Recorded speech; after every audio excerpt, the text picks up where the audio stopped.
ವಿದ್ಯಾರ್ಥಿಗಳು ನಿರ್ಮಿಸಿದ ವಿಶ್ವದ ಮೊದಲ ಸೋಲಾರ್ ಆಂಬ್ಯುಲೆನ್ಸ್. ಆಧುನಿಕ ಜಗತ್ತಿನಲ್ಲಿ ವೈದ್ಯಕೀಯ ಕ್ಷೇತ್ರವು ಅತ್ಯಂತ ವೇಗವಾಗಿ ಅಭಿವೃದ್ಧಿಯಾಗ್ತಾ ಇದ್ರೂ ಇಂದಿಗೂ ಪ್ರಪಂಚದ ಅನೇಕ ಗ್ರಾಮೀಣ, ಅರಣ್ಯ ಮತ್ತು ಗುಡ್ಡಗಾಡು ಪ್ರದೇಶಗಳಲ್ಲಿ ತುರ್ತು ವೈದ್ಯಕೀಯ ಸೇವೆ ದೊಡ್ಡ ಸವಾಲಾಗಿಯೇ ಉಳಿದಿದೆ. ವಿಶೇಷವಾಗಿ ವಿದ್ಯುತ್ ಸಂಪರ್ಕದ ಕೊರತೆ, ದುರ್ಗಮ ರಸ್ತೆಗಳು ಮತ್ತು ಆಸ್ಪತ್ರೆಗಳ ಅಭಾವದಿಂದ ಸಾವಿರಾರು ಜನರು ಸಮಯಕ್ಕೆ ಚಿಕಿತ್ಸೆ ಪಡೆಯಲು ಸಾಧ್ಯವಾಗ್ತಾ ಇಲ್ಲ. ಈ ಸಮಸ್ಯೆಗೆ ಪರಿಸರ ಸ್ನೇಹಿ ಹಾಗೂ ಶಾಶ್ವತ ಪರಿಹಾರವನ್ನ ಕಂಡುಹಿಡಿಯುವ ಉದ್ದೇಶದಿಂದ ನೆದರ್ಲ್ಯಾಂಡ್ಸ್ನ ಐಂಡ್ಹೋವನ್ ಯೂನಿವರ್ಸಿಟಿ ಆಫ್ ಟೆಕ್ನಾಲಜಿಯ 23 ವಿದ್ಯಾರ್ಥಿಗಳು ವಿಶ್ವದ ಮೊದಲ ಸಂಪೂರ್ಣ ಸೌರಶಕ್ತಿ ಚಾಲಿತ ಆಂಬ್ಯುಲೆನ್ಸ್ ಅನ್ನ ಅಭಿವೃದ್ಧಿಪಡಿಸಿದ್ದಾರೆ. ಸ್ಟೆಲ್ಲಾ ಜುವಾ ಎಂದು ಹೆಸರಿಸಲಾದ ಈ ವಾಹನವು ಕೇವಲ ರೋಗಿಗಳನ್ನ ಸಾಗಿಸುವ ಆಂಬ್ಯುಲೆನ್ಸ್ ಮಾತ್ರವಲ್ಲ, ವಿದ್ಯುತ್ ಉತ್ಪಾದಿಸುವ ಸಂಚಾರಿ ಆಸ್ಪತ್ರೆಯೂ ಆಗಿದೆ. ಸ್ಟೆಲ್ಲಾ ಜುವಾ ಎಂದರೇನು? ಸ್ಟೆಲ್ಲಾ ಜುವಾ ಎನ್ನುವುದು ಸಂಪೂರ್ಣವಾಗಿ ಸೌರಶಕ್ತಿಯಿಂದ ಕಾರ್ಯನಿರ್ವಹಿಸುವ ಆಂಬ್ಯುಲೆನ್ಸ್ ಆಗಿದ್ದು, ರೋಗಿಯನ್ನ ಆಸ್ಪತ್ರೆಗೆ ಸಾಗಿಸುವ ಜೊತೆಗೆ ಸ್ಥಳದಲ್ಲಿಯೇ ವೈದ್ಯಕೀಯ ಪರೀಕ್ಷೆ ಹಾಗೂ ಪ್ರಾಥಮಿಕ ಚಿಕಿತ್ಸೆ ನೀಡುವ ಸಾಮರ್ಥ್ಯ ಹೊಂದಿದೆ. ವಾಹನದಲ್ಲಿ ವಿದ್ಯುತ್ ಉತ್ಪಾದಿಸುವ ವ್ಯವಸ್ಥೆ ಇರೋದ್ರಿಂದ ಪ್ರತ್ಯೇಕ ವಿದ್ಯುತ್ ಸಂಪರ್ಕದ ಅವಶ್ಯಕತೆ ಇರೋದಿಲ್ಲ. ತುರ್ತು ಪರಿಸ್ಥಿತಿಗಳಲ್ಲಿ ಆಸ್ಪತ್ರೆಗೆ ರೋಗಿಯ ಬಳಿ ತಲುಪುವ ರೀತಿಯಲ್ಲಿ ಇದನ್ನ ವಿನ್ಯಾಸಗೊಳಿಸಲಾಗಿದೆ. ಹಾಗಾದ್ರೆ ಈ ಆಂಬ್ಯುಲೆನ್ಸ್ ನಿರ್ಮಿಸಿದವರು ಯಾರು? ಈ ವಿಶೇಷ ಯೋಜನೆಯನ್ನ ಸೋಲಾರ್ ಟೀಮ್ ಎಂಡೋವೆನ್ ಎಂಬ ವಿದ್ಯಾರ್ಥಿಗಳ ತಂಡ ರೂಪಿಸಿದೆ. ನೆದರ್ಲ್ಯಾಂಡ್ಸ್ನ ಎಂಡೋವೆನ್ ಯೂನಿವರ್ಸಿಟಿ ಆಫ್ ಟೆಕ್ನಾಲಜಿಯ 23 ವಿದ್ಯಾರ್ಥಿಗಳು ವಿವಿಧ ಇಂಜಿನಿಯರಿಂಗ್ ವಿಭಾಗಗಳಿಂದ ಒಂದಾಗಿ ಈ ಯೋಜನೆಯಲ್ಲಿ ಭಾಗವಹಿಸಿದ್ದಾರೆ. ಈ ತಂಡ ಈ ಹಿಂದೆಯೂ ಸೌರಶಕ್ತಿ ಚಾಲಿತ ಕಾರುಗಳನ್ನ ನಿರ್ಮಿಸಿ ಅಂತಾರಾಷ್ಟ್ರೀಯ ಮಟ್ಟದಲ್ಲಿ ಹಲವು ಪ್ರಶಸ್ತಿಗಳನ್ನ ಗೆದ್ದಿತ್ತು. ಪರಿಸರ ಸಂರಕ್ಷಣೆ ಮತ್ತು ಆರೋಗ್ಯ ಸೇವೆಯನ್ನ ಒಂದೇ ವೇದಿಕೆಯಲ್ಲಿ ಸೇರಿಸುವ ಉದ್ದೇಶದಿಂದ ಈ ಬಾರಿ ಸೋಲಾರ್ ಆಂಬ್ಯುಲೆನ್ಸ್ ನಿರ್ಮಿಸಲಾಗಿದೆ. ಹಾಗಾದ್ರೆ ಸೌರಶಕ್ತಿಯಿಂದ ಹೇಗೆ ಈ ಆಂಬ್ಯುಲೆನ್ಸ್ ಕಾರ್ಯನಿರ್ವಹಿಸುತ್ತದೆ? ಈ ವಾಹನದ ಮೇಲ್ಚಾವಣಿ ಮತ್ತು ಬದಿಗಳಲ್ಲಿ ಒಟ್ಟು 542 ಅತ್ಯಾಧುನಿಕ ಸೌರ ಕೋಶಗಳನ್ನ ಅಳವಡಿಸಲಾಗಿದೆ. ಸೂರ್ಯನ ಬೆಳಕು ಈ ಸೌರಕೋಶಗಳ ಮೇಲೆ ಬೀಳುತ್ತಿದ್ದಂತೆ ಅವು ವಿದ್ಯುತ್ ಉತ್ಪಾದಿಸುತ್ತವೆ. ಉತ್ಪಾದನೆಯಾಗುವ ವಿದ್ಯುತ್ ನೇರವಾಗಿ ವಾಹನದ 50 kWh ಸಾಮರ್ಥ್ಯದ ಬ್ಯಾಟರಿಯಲ್ಲಿ ಸಂಗ್ರಹವಾಗುತ್ತದೆ. ಇದೇ ವಿದ್ಯುತ್ ವಾಹನವನ್ನ ಚಲಿಸುವುದಕ್ಕೂ ಹಾಗೂ ವೈದ್ಯಕೀಯ ಉಪಕರಣಗಳನ್ನ ನಿರಂತರವಾಗಿ ಕಾರ್ಯನಿರ್ವಹಿಸುವುದಕ್ಕೂ ಬಳಸಲಾಗುತ್ತದೆ. ಹೀಗಾಗಿ ಪೆಟ್ರೋಲ್, ಡೀಸೆಲ್ ಅಥವಾ ಹೊರಗಿನ ವಿದ್ಯುತ್ ಅವಶ್ಯಕತೆ ಇರೋದಿಲ್ಲ. ಅಕಸ್ಮಾತ್ ಸೂರ್ಯನ ಬೆಳಕು ಇಲ್ಲದಿದ್ರೆ, ಮೋಡ ಕವಿದ ದಿನಗಳು ಅಥವಾ ರಾತ್ರಿ ವೇಳೆಯಲ್ಲಿ ಸೌರಶಕ್ತಿ ಉತ್ಪಾದನೆ ಕಡಿಮೆಯಾಗಬಹುದು. ಅದಕ್ಕಾಗಿ ಈ ಆಂಬ್ಯುಲೆನ್ಸ್ನಲ್ಲಿ ಸಾಮಾನ್ಯ ಎಲೆಕ್ಟ್ರಿಕ್ ವಾಹನಗಳಲ್ಲಿ ಇರುವಂತೆ ಚಾರ್ಜಿಂಗ್ ವ್ಯವಸ್ಥೆಯನ್ನ ನೀಡಲಾಗಿದೆ. ಅಗತ್ಯವಿದ್ರೆ ಇವಿ ಚಾರ್ಜಿಂಗ್ ಸ್ಟೇಷನ್ ಮೂಲಕ ಬ್ಯಾಟರಿಯನ್ನ ಚಾರ್ಜ್ ಮಾಡಿಕೊಂಡು ಮತ್ತೆ ಸಂಚಾರ ಮುಂದುವರಿಸಬಹುದು.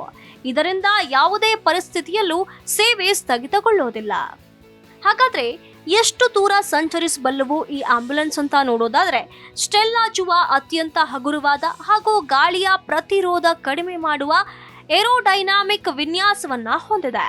ಉತ್ತಮ ರಸ್ತೆಗಳಲ್ಲಿ ಬಿಸಿಲಿನ ದಿನದಲ್ಲಿ ಸುಮಾರು 715 ಕಿಲೋಮೀಟರ್ ವರೆಗೆ ಸಂಚರಿಸುವ ಸಾಮರ್ಥ್ಯ ಇದಕ್ಕಿದೆ. ಕಚ್ಚಾ ರಸ್ತೆಗಳು ಹಾಗೂ ಗುಡ್ಡಗಾಡು ಪ್ರದೇಶಗಳಲ್ಲಿಯೂ ಸುಮಾರು 360 ಕಿಲೋಮೀಟರ್ ಪ್ರಯಾಣಿಸಬಹುದು. ಇದರ ಗರಿಷ್ಠ ವೇಗ ಗಂಟೆಗೆ 120 ಕಿಲೋಮೀಟರ್ ಆಗಿದೆ. ಹಾಗಾದ್ರೆ ವಾಹನದಲ್ಲಿರುವ ವೈದ್ಯಕೀಯ ಸೌಲಭ್ಯಗಳೇನು ಅಂತ ನೋಡೋದಾದ್ರೆ, ಈ ಆಂಬ್ಯುಲೆನ್ಸ್ನಲ್ಲಿ ಒಂದು ಸಣ್ಣ ಆಸ್ಪತ್ರೆಯಲ್ಲಿ ಇರಬೇಕಾದ ಎಲ್ಲ ಅಗತ್ಯ ವೈದ್ಯಕೀಯ ಉಪಕರಣಗಳನ್ನ ಅಳವಡಿಸಲಾಗಿದೆ. ಪೋರ್ಟಬಲ್ ಎಕ್ಸ್ರೇ ಯಂತ್ರ, ಅಲ್ಟ್ರಾಸೌಂಡ್ ಸ್ಕ್ಯಾನರ್, ಹೃದಯಾಘಾತದ ಸಂದರ್ಭಗಳಲ್ಲಿ ಬಳಸುವ ಎಇಡಿ, ರಕ್ತದೊತ್ತಡ ಪರೀಕ್ಷಾ ಯಂತ್ರ, ಥರ್ಮಾಮೀಟರ್ ಹಾಗೂ ಲಸಿಕೆ ಮತ್ತು ಔಷಧಿಗಳನ್ನು ಸುರಕ್ಷಿತವಾಗಿ ಶೇಖರಿಸಲು ವಿಶೇಷ ಕೂಲಿಂಗ್ ವ್ಯವಸ್ಥೆ ಇದರಲ್ಲಿ ಇದೆ. ಈ ಎಲ್ಲ ಉಪಕರಣಗಳು ವಾಹನದಲ್ಲೇ ಉತ್ಪಾದನೆಯಾಗುವ ಸೌರಶಕ್ತಿಯಿಂದ ಕಾರ್ಯನಿರ್ವಹಿಸೋದು ಇದರ ಪ್ರಮುಖ ವಿಶೇಷತೆಯಾಗಿದೆ. ಹಾಗಾದ್ರೆ ಇದು ಗ್ರಾಮೀಣ ಪ್ರದೇಶಗಳಿಗೆ ಹೇಗೆ ನೆರವಾಗಲಿದೆ? ವಿದ್ಯುತ್ ಹಾಗೂ ಆಸ್ಪತ್ರೆಗಳ ಕೊರತೆ ಇರುವ ಗ್ರಾಮೀಣ ಪ್ರದೇಶಗಳಲ್ಲಿ ಈ ಆಂಬ್ಯುಲೆನ್ಸ್ ದೊಡ್ಡ ಸಹಾಯವಾಗಲಿದೆ. ರಸ್ತೆ ಬದಿಯಲ್ಲೇ ರೋಗಿಗಳಿಗೆ ಎಕ್ಸ್ರೇ, ಸ್ಕ್ಯಾನಿಂಗ್ ಹಾಗೂ ತುರ್ತು ಚಿಕಿತ್ಸೆ ನೀಡಲು ಸಾಧ್ಯವಾಗುತ್ತದೆ. ಗರ್ಭಿಣಿಯರು, ಅಪಘಾತಕ್ಕೊಳಗಾದವರು, ಹೃದಯ ಸಂಬಂಧಿ ಸಮಸ್ಯೆ ಎದುರಿಸುತ್ತಿರುವವರು ಮತ್ತು ತುರ್ತು ವೈದ್ಯಕೀಯ ನೆರವು ಬೇಕಿದ್ದವರಿಗೆ ಆಸ್ಪತ್ರೆಗೆ ತಲುಪುವ ಮೊದಲೇ ಚಿಕಿತ್ಸೆ ಆರಂಭಿಸಬಹುದಾಗಿದೆ. ಇದರಲ್ಲಿ ಪರಿಸರ ಸ್ನೇಹಿ ತಂತ್ರಜ್ಞಾನವಿದೆ. ಸಾಮಾನ್ಯ ಡೀಸೆಲ್ ಆಂಬ್ಯುಲೆನ್ಸ್ಗಳು ಇಂಧನ ಬಳಸೋದ್ರಿಂದ ಕಾರ್ಬನ್ ಡೈಆಕ್ಸೈಡ್ ಸೇರಿದಂತೆ ಹಲವು ಮಾಲಿನ್ಯಕಾರಿ ಅನಿಲಗಳನ್ನು ಹೊರಸೂಸುತ್ತವೆ. ಆದರೆ ಸ್ಟೆಲ್ಲಾ ಜುವಾ ಸಂಪೂರ್ಣವಾಗಿ ನವೀಕರಿಸಬಹುದಾದ ಸೌರಶಕ್ತಿಯನ್ನ ಬಳಸೋದ್ರಿಂದ ಪರಿಸರ ಮಾಲಿನ್ಯವನ್ನ ಕಡಿಮೆ ಮಾಡುತ್ತದೆ. ಹವಾಮಾನ ಬದಲಾವಣೆಯ ಪರಿಣಾಮವನ್ನ ತಗ್ಗಿಸುವ ನಿಟ್ಟಿನಲ್ಲಿಯೂ ಇದು ಮಹತ್ವದ ಆವಿಷ್ಕಾರವಾಗಿದೆ. ಕೀನ್ಯಾದಲ್ಲಿ ಇದರ ಪ್ರಾಯೋಗಿಕ ಪರೀಕ್ಷೆ ನಡೆಯಲಿದೆ. ವಾಹನದ ನೈಜ ಕಾರ್ಯಕ್ಷಮತೆಯನ್ನ ಪರೀಕ್ಷಿಸಲು ವಿದ್ಯಾರ್ಥಿಗಳ ತಂಡ ಬರುವ ಆಗಸ್ಟ್ ತಿಂಗಳಿನಲ್ಲಿ ಆಫ್ರಿಕಾದ ಕೀನ್ಯಾಕ್ಕೆ ತೆರಳಲಿದೆ.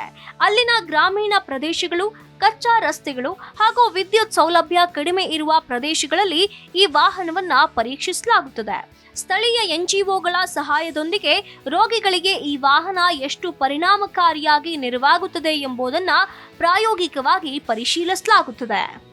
ಹಾಗಾದ್ರೆ ಭವಿಷ್ಯದಲ್ಲಿ ಇದು ಯಾವ ರೀತಿ ಬಳಕೆಯಾಗುತ್ತದೆ? ಈ ತಂತ್ರಜ್ಞಾನ ಯಶಸ್ವಿಯಾದರೆ ಕೇವಲ ಆಫ್ರಿಕಾ ಮಾತ್ರವಲ್ಲದೆ ಭಾರತ ಸೇರಿದಂತೆ ಅನೇಕ ಅಭಿವೃದ್ಧಿಶೀಲ ರಾಷ್ಟ್ರಗಳಲ್ಲಿ ಇದರ ಬಳಕೆ ಹೆಚ್ಚಾಗುವ ಸಾಧ್ಯತೆ ಇದೆ.